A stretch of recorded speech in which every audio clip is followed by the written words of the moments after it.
Now in this one, the center agitator would go up and down as well as spin around to agitate the clothes.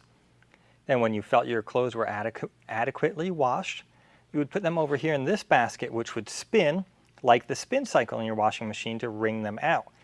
This replaced the need to hand crank through the wringer at the top between those rollers.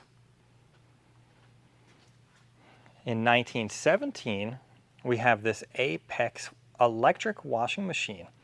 So it's also electrified to agitate the clothes, but this one didn't yet have the spinner on it.